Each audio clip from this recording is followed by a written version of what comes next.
Hello and welcome to the ScatterVolt channel. Today I'm going to bring to you guys the first ever top series tech video featuring real products. Now this is going to be covering the top 6 gaming mice between the $30 and $60 price range. So this is going to hit it right in there for you people who are looking at your next gaming mouse and you want it to be in the budget price range. So don't worry, because this video is going to be covering that price range, and we're going to be ranking products not off of their score but off of their value per dollar, which I find to be a better benchmark than just having the best score possible. Because while it's great to have the best score possible, how much you're gonna be paying for that, you know?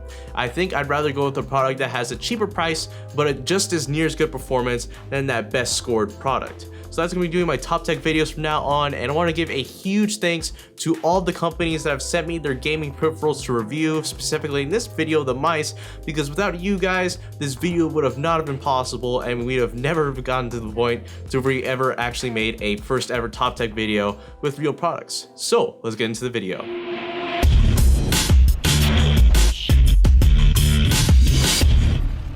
But real quick, as you guys know, I gotta give a shout out to the bell notification button that's next to the subscribe button of the channel, because I don't know if you guys have heard the news, but like a lot of YouTubers are complaining about the view system going on with YouTube right now. People like Jacksepticeye and PewDiePie are complaining that they're not getting enough views, and that change in the view algorithm just happened like last month. So if you guys want to go ahead and keep the channel alive, especially through these hard times, I would really appreciate it if you guys were a part of the notification squad that would come and watch my videos the second they upload it, so we can get that great initial view boost that'll keep our videos going and getting bigger and bigger to attract more followers onto the channel. So go ahead and definitely click that button if you want to be a part of the notification squad and get constant updates as to when I upload new videos. So starting up this list at number 6, I have the GSkill MX780 laser gaming mouse. So yeah, this is the number 6 gaming mouse on this list. It's not terrible, but I just want to say that this mouse is more for the looks rather than the gaming performance. If you're one of those people who love gaming peripherals that look like Lamborghinis or robots, then I feel like the MX780 would be a pretty good choice for you, because it definitely has the looks and the aesthetics and the lighting. But when it came to gaming,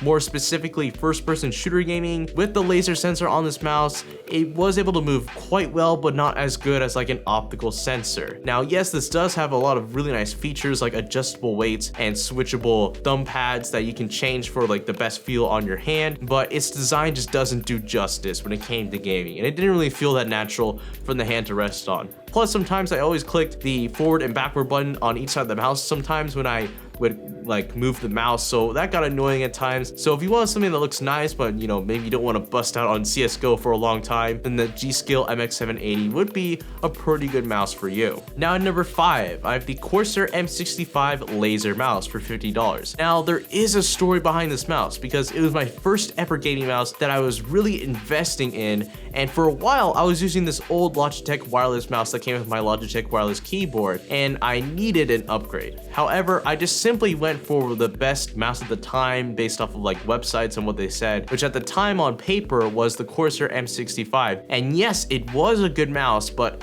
I didn't really find it to be that good, well suited for my hand. For one, this is a laser mouse, and over my years of using optical mice and their noticeable difference, I would definitely have to say that optical mice definitely have a performance advantage over laser mice. And unfortunately, my M65 did have a laser sensor, which was nice for the surface that I was using on, but the performance was not as good as like an optical sensor. And on top of that, I did admire the looks of this mouse, especially when it came to the graphics and the 3D renderings that they projected on like Corsair's webpage. Corsair M65 RGB.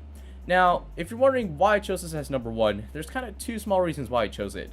Number 1 is simply for that sniper button. But its blocky frame and slightly heavy weight wasn't exactly the most ergonomic for my hand. But the main reason why I got this mouse was simply because of this. It's not that it's a terrible mouse, I just know that there's better options out there for its price. Now at number 4, and a popular favorite, is the Razer Deathadder Chroma Optical for $55. So out of my use of the Deathadder Chroma, pretty much the best analogy I can give you guys for this mouse is that this is what I like to call the standard. This is the PC gamer's average mouse. And in my personal opinion, this mouse isn't anything to rave about, it isn't spectacular, nor is it a bad mouse to invest in, it's just average. It's got the standard look, looks, it's got the standard performance, it's got a good standard ergonomic design, and nothing in specific pops out at me. And so far, for my use of it, it's just a good mouse. It's not like anything amazing or crazy, but it's just a good standard mouse. So if you're a Razer fan and you want to hop on that Deathadder Chroma train, I would recommend it if you're going to be a Razer fan, but I would still say that there are better options out there since this is kind of like the standard mouse for PC gaming.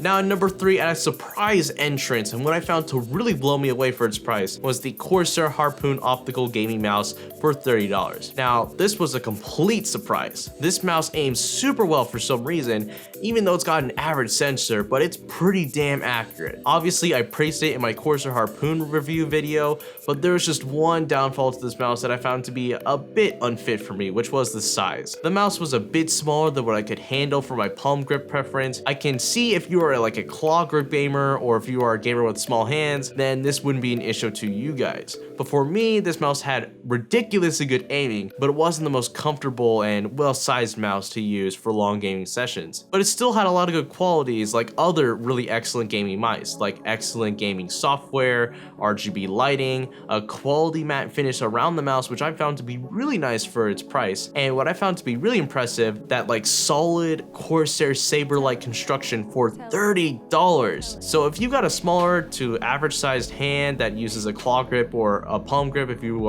have really small hands and you're on a budget, I would definitely recommend looking at this mouse. It's definitely a really good option to go with if you want extreme performance for the best bang for the buck. So for number 3, we have the Corsair Harpoon Optical. Now at number 2, I have the Cougar Revenger Optical Mouse for $60. Now what I really like about this mouse more than the others in this list is the looks. Rarely do I see gaming mice that look simplistic and modern and understated, and I mean, I've seen it in mechanical gaming keyboards like the Ducky Shine or DOS keyboard lineup. And not to mention, with its really good looks, the performance is quite amazing along with that. It's still got great accuracy with a smooth bottom that works great with the mousepad. And if you were wondering, compared to its cheaper yet identical brother, the Cougar 550M, the Revenger feels more solid, and I don't mean that metaphorically. The Cougar Revenger legitimately feels more structurally sound than the Cougar 550M, and that extra level of construction really helps my confidence when it comes to playing high intensity games like CSGO. Also, I found this mouse to have one of the best scroll wheels that I've ever used. It's really smooth, really nice, and it's easy to click on if I were to use the mouse 3 button. My only pickiness about this mouse is that it's just a tad bit big for me, but that's really the only criticism that I have. It's super comfortable to use,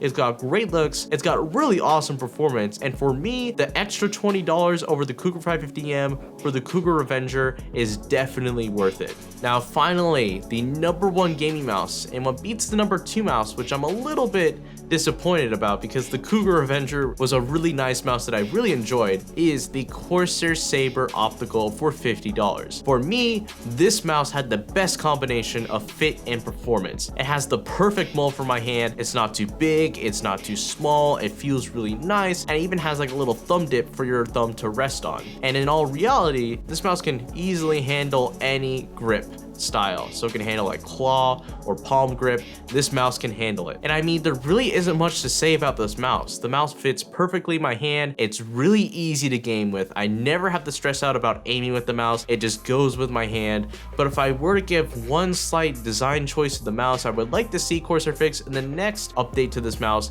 is the DPI switchers and where they're located, because they're in a pretty inconvenient location near the top left of the mouse, which usually most gaming mice have them either like in the middle or on the side, but it's kind of an inconvenient location, and I like for Corsair to look at their next design options for the Corsair Sabre and maybe relocate those buttons. But anyways though, thank you guys so much for watching this top 6 gaming mice video. Hope you guys enjoyed me using real products for the first time. If you definitely want to see more videos like this, leave a comment down below and tell me what you guys think about this.